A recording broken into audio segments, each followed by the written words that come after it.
Whether you're picking and grinning or just grinning, grab a drink, pull up a seat. It's time for Roots Music Rambler. Turn it up.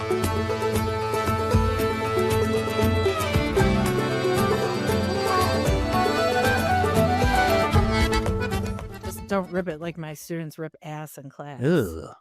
Oh yeah. Oh hey. All right. So, um, okay, Jason, we have to talk about the Bruce Springsteen movie because I haven't seen it yet, and people I know who have seen it are offering mixed reviews.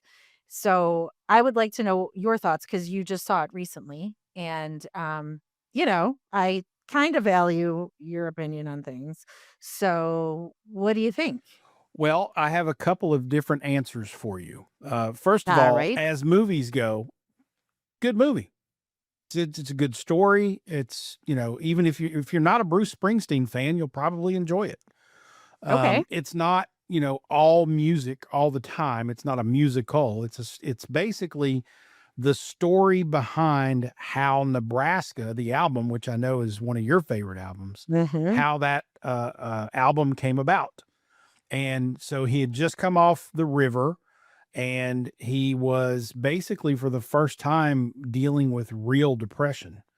Mm. And the movie, and that's how the album Nebraska came about, is he was trying to write songs and he was in this like deep depressive state, and Nebraska came out of that.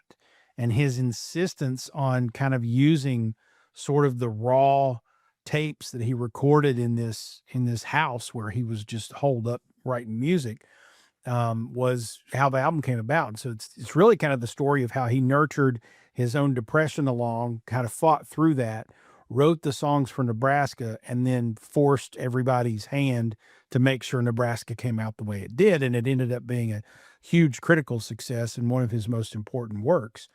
And so I found it incredibly compelling and interesting because I'm interested in music. I love that album.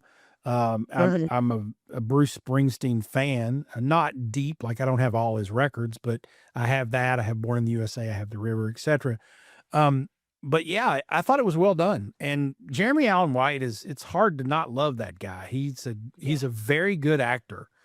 I will say on the way out, Karen kept saying, I just kept thinking it was Carmy, like from The Bear. Like I just couldn't get over the fact that it was Carmy in the movie. It's Carmy. So, but no, Jeremy Allen White does a great job. He recorded the vocal tracks, like he sang the songs as Bruce that you hear on the film, and it's sometimes hard to distinguish between the two. He did a fantastic job of portraying a young Bruce Springsteen, and I had nothing but good things to say about it. I thought it was a really good movie. Oh, that's good to know. And you mentioned Jeremy singing Bruce's songs, recording the tracks. That sort of thing has always fascinated me. You think about like Joaquin Phoenix playing Johnny Cash and Walk the Line and how awesome he was at that. And he sang all those songs Yep. too. And I mean, you've listened to enough Johnny Cash, you can definitely tell the difference. But it was still fantastic. In fact, like some of the songs he sang, I prefer that over the original Johnny Cash recordings. But so that stuff always fascinates me. And yeah, that's great. Yep. Well, thanks for sharing. I would like to see it. Well, I don't know if I'll make it to the theater. I might have to wait for it to hit streaming. well, either way, it's I think it's definitely worth watching, and I'm sure that there are people who won't like it for one reason or another. Uh-huh. There was a group of older people, and when I say older people, I mean older than me, so probably in their 60s and 70s, more like Bruce Springsteen's age, who were Okay. sitting down from me, and they seemed to just be having a hoot. They I could tell they enjoyed the film. Oh, They were having a good time, and not in a distracting way, which was good.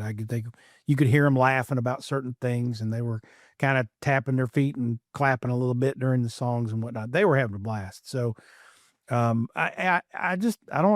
have anything bad to say about it. I thought it was really good. And it wasn't too long, and it kept my oh, attention that's the whole time. And that's a good movie in my book. right. For the record, it's Springsteen Deliver Me from Nowhere is the name of the film, starring Jeremy Allen White as Bruce Springsteen. And of course, I loved the fact that the sound engineer for the track sessions was played by Mark Maron. So I got to see Mark Maron, who's I just love Mark Maron from the WTF podcast, and it's a comedian who I think is really funny. And he's in there, which he's got a couple lines, but it was good. It was a good movie. I really enjoyed it. The only thing I was a little disappointed in was no cameo for Bruce. Like, Oh, stick your head in there. Be a guy buying a beer at the bar while Jeremy Allen White's sitting there playing you. That would have been fun to see Bruce in there, but it yeah. is what it is. Yeah. All right, so Bruce, go see it. Welcome to Roots Music Rambler. She's Frank, And he's false. and we're rambling on through the stories behind the music we love. And today on the show, we're talking to Avery Bellata from the Bluegrass trio known as Damn Tall Buildings. Falls had them as his pick in the grinnin' a few episodes back, and we were so intrigued by a bluegrass trio from Brooklyn, New York. So we figured we needed to have them on the show. That's right. And until you hear them, you are probably somewhat skeptical that a bluegrass band can come from Brooklyn, New York. But the first time you hear them, all the skepticism goes away. They're good pickers and grinners and songwriters and fit right in at a festival back home at Hillbilly Days or alongside new and traditional bluegrass bands as well. And there's a whole lot of musical pedigree in that group, right? That helps get past any of that skepticism you might have. All three of the members, Avery, Sasha, and Max, the last two being the other two members of the band, all went to Berkeley and then graduated. So they're graduates of Berkeley College of Music. So the latter two even have a community focused music school in Brooklyn. So these folks really are pros and teachers and well schooled and very knowledgeable in all things music. And they have a new album out called The Universe is Hungry, which we'll talk to Avery about while we find out more about his background and how he came to know Sasha and Max and all that good stuff. I'm particularly interested in his perspective on bluegrass music not being from parts of the country where that music is typically practiced and taught and such. So we'll ask him about that too. Of course. And then we will also have our pick in the grinning segment where we share our picks, music for you to listen to that's making us grin. That's right. Well, let's take a quick break to wet the whistle or whatever you need wetted, I guess. Check out the fine sponsors which make this show possible. And when we come back, we'll chat with Avery Bellata from Damn Tall Buildings. This is Roots Music Rambler.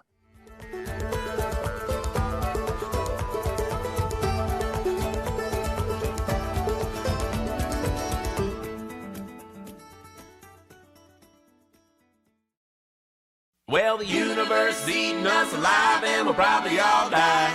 But I hope that you and I survive. Well, the universe is eating us alive and we'll probably all die. But I hope that you and I survive. Well, life is just a long list of phone calls I have to make. Unread emails that I can't erase. Don't know what to say. Well, anyway, I've been staring straight through to the morning sun. Now looking down, I can't see anyone. Just the blowing of the bees. Well, the universe eating us alive and we'll probably all die.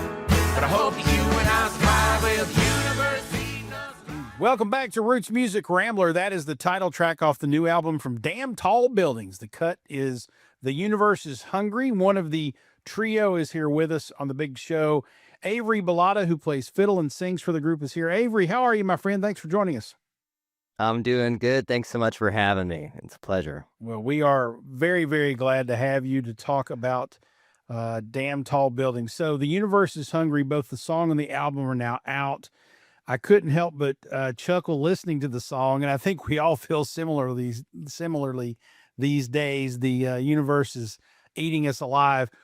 Was that song or even this album kind of just a response to the crazy state of things, and how the three of you come to that, or whatever the point of the album is? Totally. Yeah, great question. First of all, yeah, for sure. It's one of those things where after a certain point things get so chaotic or wild or insert any sort of descriptor here. But that it really it definitely comes from us taking what we were like discussing together and like feeling together, especially we were hitting the road really hard. And then 2020 happened, and that was like a whole new paradigm, to put it into the current perspective. And so that definitely informed a lot of this, as far as just like kind of figuring out, you know, not to mention just like external and internally, I feel like we were finding a lot of commonality in folks feeling the overwhelm and then diving deeper inside themselves to figure out what that was or what to do with it. So I'd say that that's definitely an amalgamation of that for us. And despite some of those the themes that you mentioned, the angst that come across in those lyrics, the album as a whole though has a very light, uplifting sound. So would you agree that that's how bluegrass music sometimes works? It's kind of characteristic. The sounds can be fun and light, but and danceable. But then the lyrics, they're conveying the worst stories of hurt and loss and heartbreak. Definitely, yeah. Yeah, I'd say that that's definitely one of the nods, like modern nods to the bluegrass tradition is exactly that, taking a really happy, upbeat sound and putting something you really have to listen to over top of it. And yeah, and we definitely love to keep we always like have a lot of fun anyway, and don't take things too seriously. So, and Max Capistrand is our main songwriter, and he does an incredible job of that with his lyrics, especially. But yeah, in general, we always have a good time making it fun. But he always writes really profound lyrics.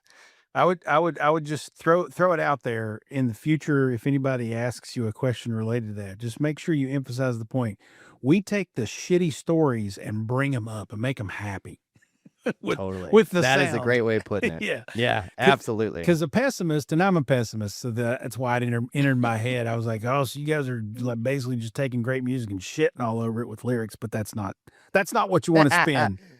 Other way Yeah, around. it's Other the way other way around. around. Exactly. Exactly. Exactly. We take our own pessimistic streak and transmute it into something beautiful and glistening. There you go.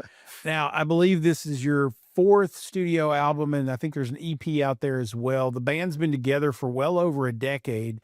You play fiddle and sing. Your bandmates are a couple, Sasha Dubik, who plays upright bass and does vocals, and then Max Capistrand, as you mentioned, guitar, banjo, and vocals, and also writes a lot of the songs. Tell us how the three of you met and came together to form the group, and did you expect to be making music together this long? Because 11, 12 years is a pretty long lifespan of a band these days. Yeah, thank you. Yeah, it definitely feels that way. Max likes to joke that like dog years are 7 years to a year for a person. He likes to joke that band years are like 25 to a year. So he's like, we're doing really good, aren't they? So I definitely we all met going to school in Boston. We went to Berkeley, and I met Max in the cafeteria, and Sasha and Max met in ear training class, um, where I love telling the story, where they both got wrongly accused of cheating on a test because they put the same wrong answers down. Mm. Sure, you love this as a teacher. Oh, And, yeah. and so, of course, they got pulled aside, and that's how they met. Basically, they both got accused of cheating when they didn't. And thankfully, it was all fine. And it was, it has now ended up in them being married, which is Yeah. even funnier to me and wonderful. And then we really got together hanging out like after classes and stuff. We'd like do our school and then come together and hang out at Max's with a couple of our other buddies. It's like 4 or 5 of us, maybe 6 at a time, depending. That I would say are kind of like the core founders, of the busking band that really started all of this off. So we really cut our teeth just like playing like blues songs and like maybe 3 or 4 fiddle tunes that we knew and like things like that, and a bunch of rock and roll and things like that. Just really fun. We were having a good time. And then that taught us a lot about performing and about playing together. And yeah, I would say that like definitely we have always been of the mind, like, let's see how long we can take it. So it's like both surprising and unsurprising that we're still doing it.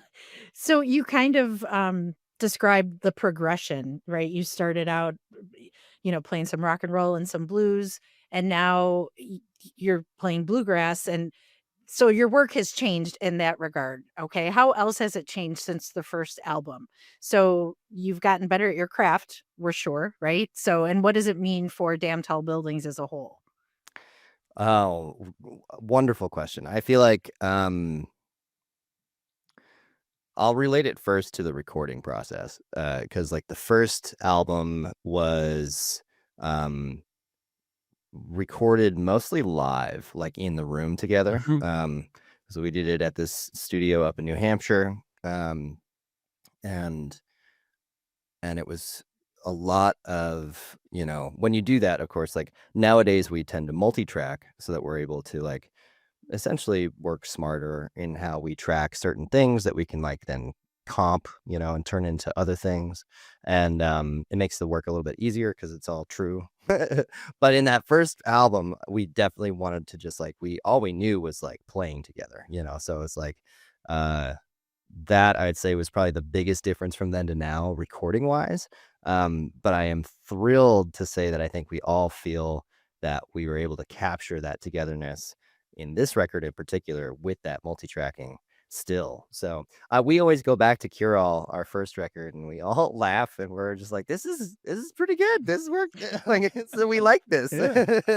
So, That's yeah. great. Well, I think we need to listen to the output a bit. When we come back on the show, we're going to get more into the band, Bluegrass, and Brooklyn. In the meantime, let's hear another cut from the new album. Here's Turkish Airlines, the first single released from The Universe is Hungry from Damn Tall Buildings. And this is Roots Music Rambler. I'd rather fly Turkish Airlines first class, premium spirits, martinis with fruit blast, off to Morocco or someplace like that. Drinking mint tea, smoking double two hash. Bet I'll wake up feeling better, like I got my shit together. I'll be walking around like I'm still sleeping, kinda like living without the feeling. Nothing of lies, won't you tell it to me straight?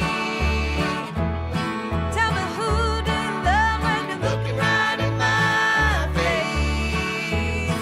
Who are you thinking of? Who do you love?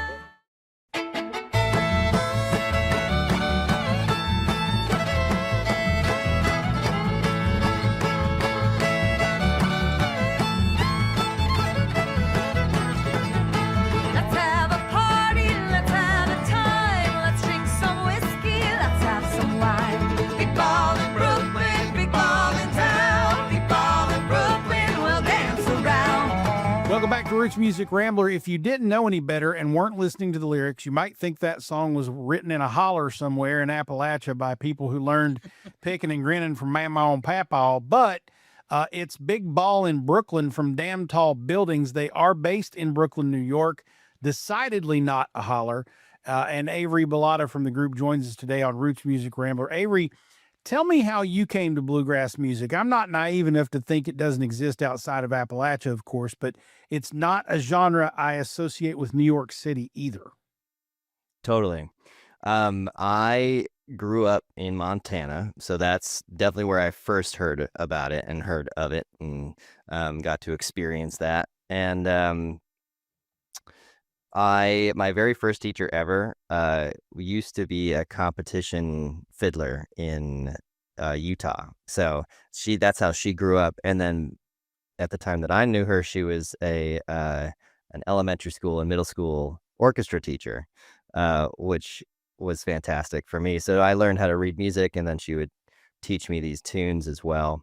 And so that was my first like introduction to it. My younger sibling Gabe and I grew up playing the fiddles together, so that was really nice. And then kind of drifted away, did a lot of classical stuff, and then came back. Honestly, Berkeley and Brooklyn was, or sorry, Boston was my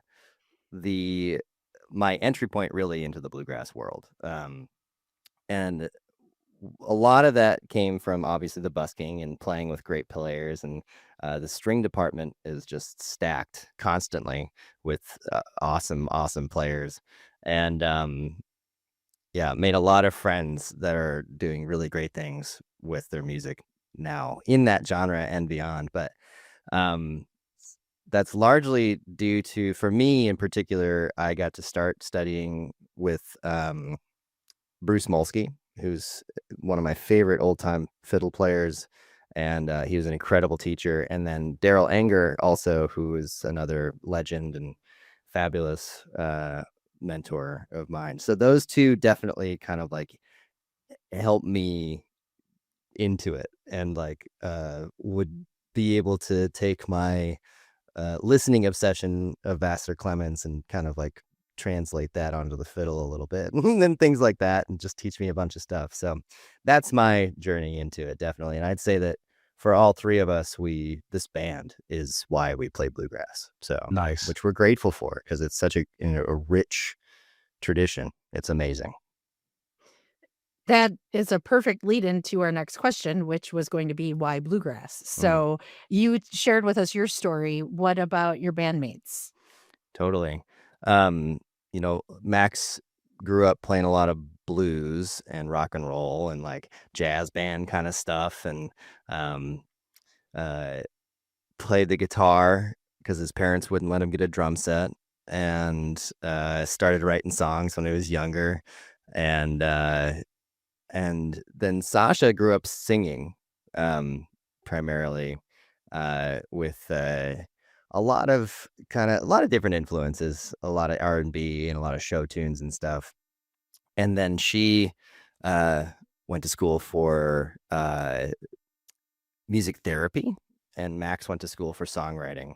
So again, like both of those things are relevant to what we do now. And especially with Max and Sash, they own a music school in Crown Heights now, which they get to express a lot of that kind of passing it forward thing. And Sasha is able to, she's very good at being able to convey a lot of peace and calm around learning music, which is cool.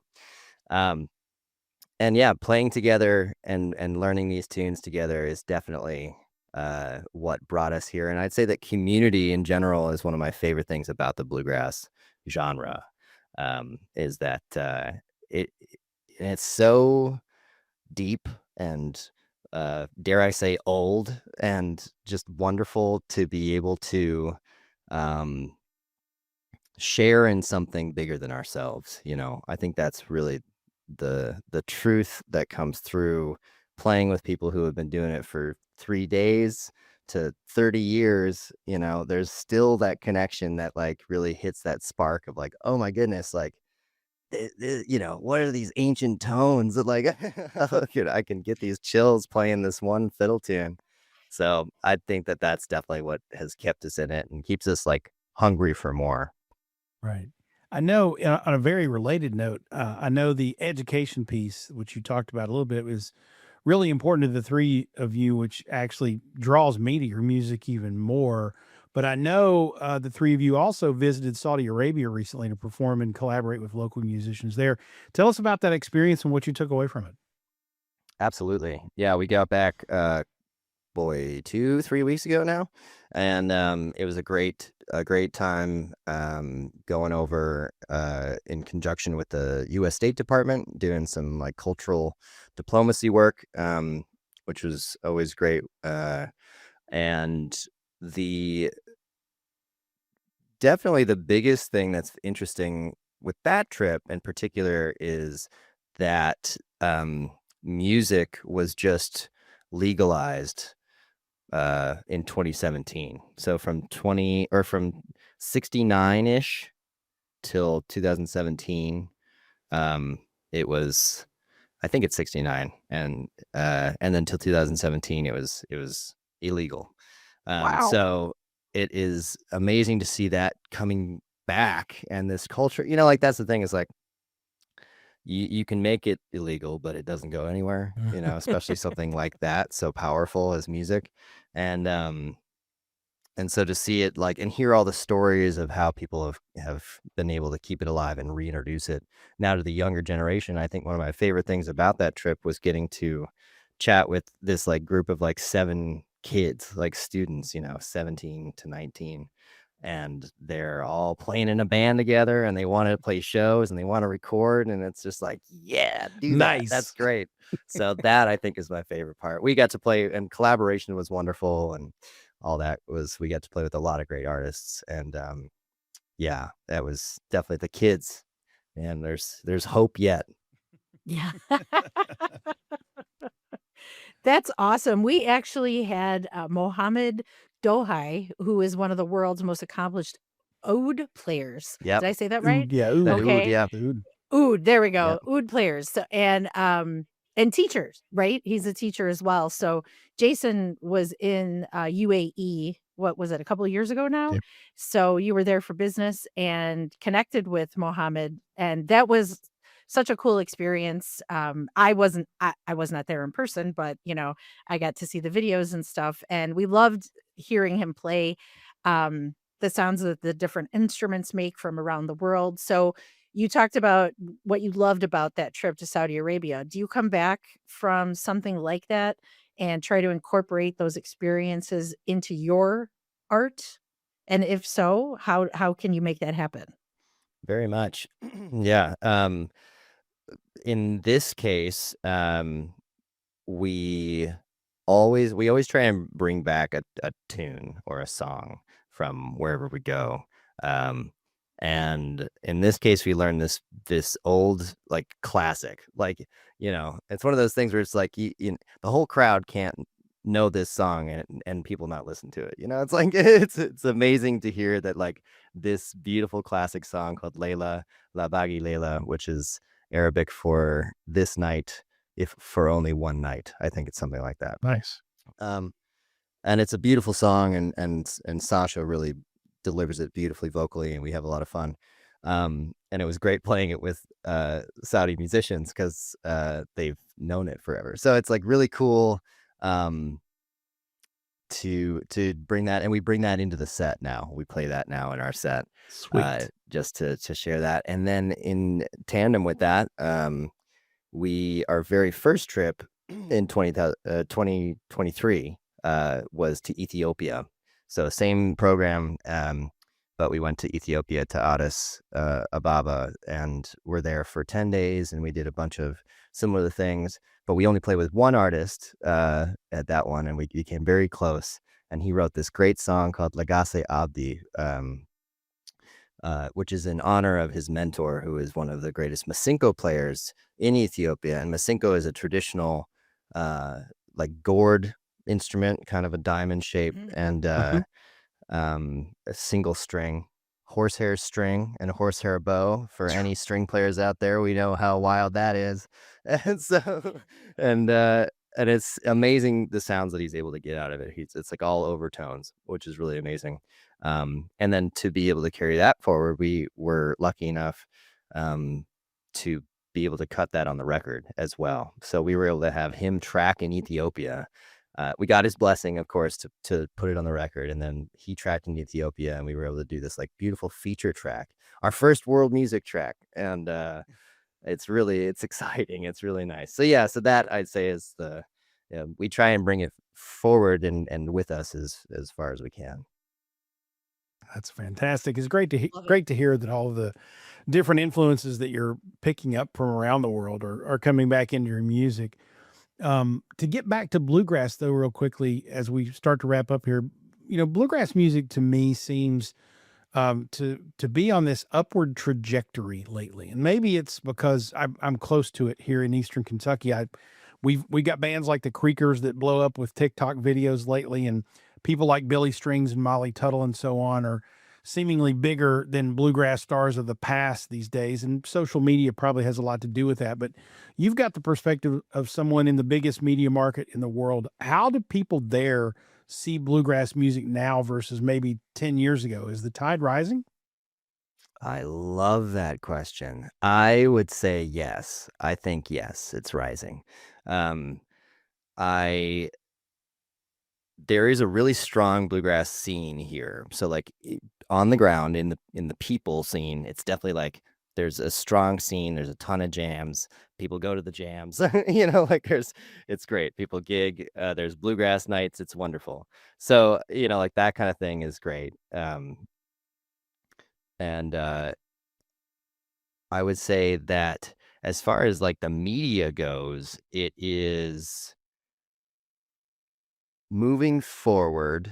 And I think that it is thanks to folks like Billy Strings and Molly Tuttle and Sierra Farrell and like folks like that who are on the more like pop sensible side of things, or doing, like in Sierra's case, like doing collabs with Post Malone, like that kind of thing is definitely adding to kind of taking it out of this like almost kitschy area and putting it more into the like, this is music, this is popular Yes. music.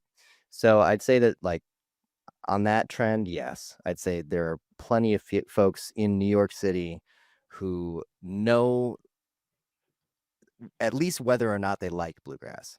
That's a start. So yeah, We'll take it. which is good. Yeah. Definitely a start. And I don't know if you know this, Avery. I'm based in Chicago. I've lived here my whole life. And Nice. not only is like the country, like the independent country scene huge, and it has been, but bluegrass is really on the rise here as well. In fact, I was just out Saturday night seeing a little local bluegrass band, and they were fantastic, Nice. But and still, whatever's happening with bluegrass, we're here for it. And we hope it just keeps getting stronger.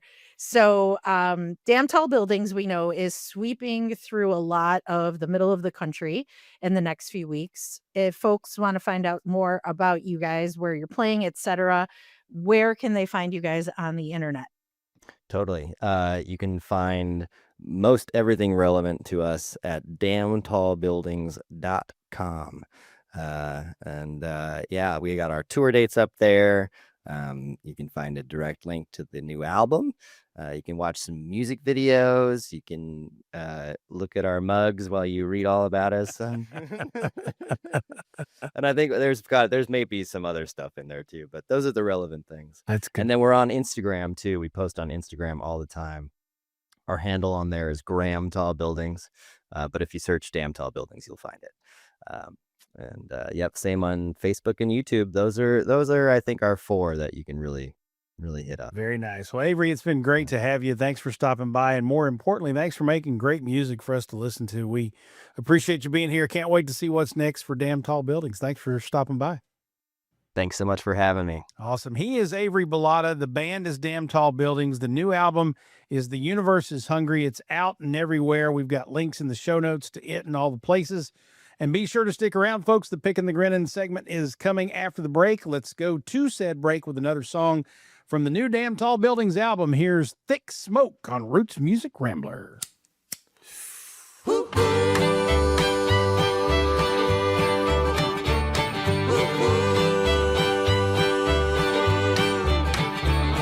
got thick smoke rolling right out the kitchen late in the morning in the summertime. It said I've been feeling better than lonesome we could do in the morning in the summer shine. But I ain't feeling better than lonesome. Matter of fact, lately can't keep from crying. And blue skies rolling, hot tears flowing. I'll be waiting for the better days to come on by. Ooh, ooh.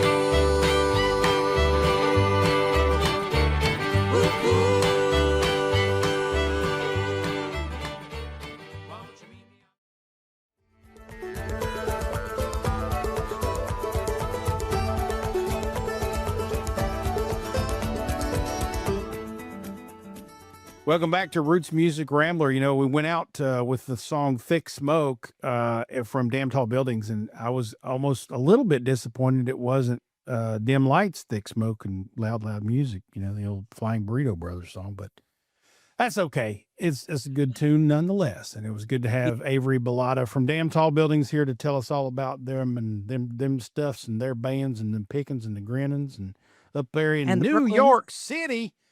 Get a rope. We did not. That was not rehearsed. It wasn't. But if you're Gen X, you know it. New York City, get a rope. You got to do it. What was that? It was Oh was that my a goodness. bean El commercial? Paso. El Paso. El That's right. Paso salsa El or Paso something. salsa. There you go. Okay. It's time for the Pickin' the Grinnin' segment. This is the point of the program where Frank and I share music that we've been listening to that's been making us grin. It's our picks to share with you for new music. It could be a song, it could be an artist, it could be an album, it could be a podcast, it could be a movie, it could be a lot of different things. But that's what we're doing here. So, Frank, you want to go first? Sure. All right.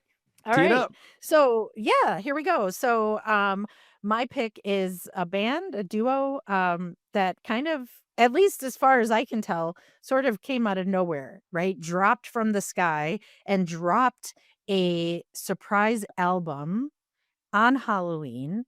And they are known as Snowcaps. So Snowcaps is made up of Katie Crutchfield from Waxahachie and her twin sister. Um, oh, I mean, I didn't even realize Katie has a twin sister. I mean, why would I know that? But and I had read, like, I saw, while scrolling Instagram or whatever, that they had released this album. They're calling themselves Snowcaps. And I'm like, oh, that's really cool. And then I didn't think anything else of it. And I was in the car, I don't know, however many days ago, and I was listening to something on Spotify. And when it was over, like, how Spotify works, right? It'll play like something it thinks you like. Yep. And it was a song by Snowcaps called Heathcliff.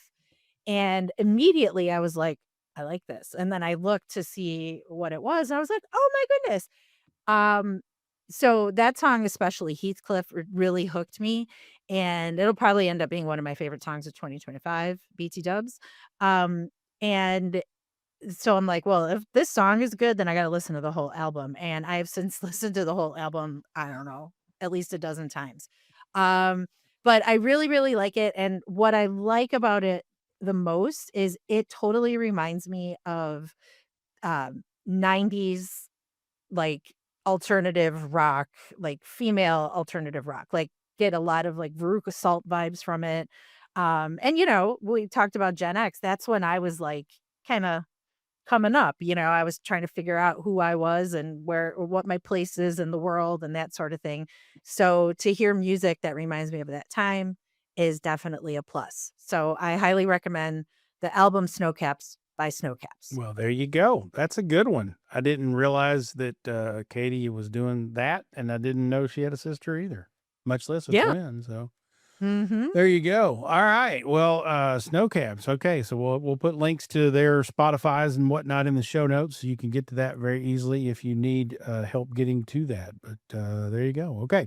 All right. So my pick is a singer-songwriter who is from Paintsville, Kentucky. Now, when I Oh. say that, you might think, oh, it's Chris Stapleton. Nope, nope, no. Oh, it's Tyler Childers. No, he's technically from Louisa, Lawrence County. Oh, it's, Loretta Lynn. Nope, no. There's a bunch of people from Paintsville, Kentucky. Well, there's a new one, and he might be the next big thing. Uh-oh. And his name is Joshua Sloan. His new album dropped a couple of weeks ago, and I went one time through it. The album's called Thinking Too Much. And I went through it once, and I didn't know exactly what I thought. So I went through it again, and I listened a little closer, and I took some time with it.